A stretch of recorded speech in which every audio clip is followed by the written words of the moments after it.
అరవిందా, ఆ? అనిరుద్ భోంచేశాడా? ఇంకా లేదండి. తలుపు కొడితే 5 నిమిషాల తర్వాత వస్తానని చెప్పాడు. మావయ్య, ఈ మధ్య బావకి నాకన్నా సిగ్గెక్కువైంది. అసలు నీకు సిగ్గెక్కడుందే? దాన్నెందుకు అత్తయ్య గారు అంటారు? భద్రావతి విందంటే గొడవ పెట్టుకుంటుంది.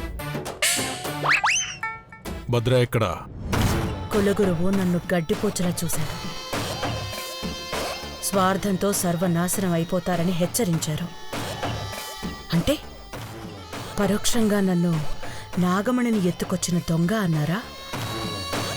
మణితో నిధిని సొంతం చేసుకోవాలన్న నా ఆలోచనని పసిగట్టారా?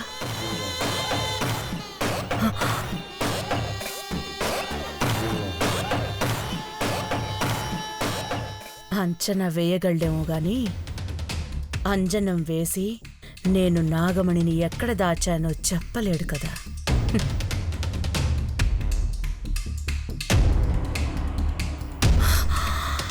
చెప్పేస్తాడంటావా? భద్రావతి ఆకలేసినప్పుడు వచ్చి తింటుంది లేరా. అందరూ ఒకేసారి తినాలంటే మన ఇంట్లో పండగ రావాలి. అత్తయ్య గారు, పచ్చడి బాగుంది, వేసుకోండి. దీనికి పెట్టమ్మా. దీని మొహం ఎప్పుడు రొసరొసలాడుతూ ఉంటుంది. అమ్మమ్మ,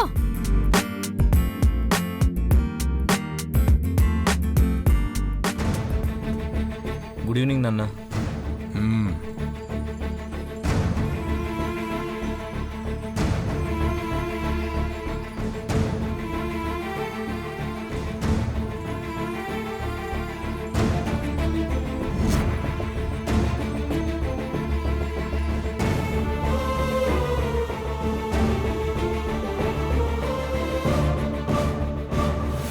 అనిరుద్, ఏంటి నాన్నా?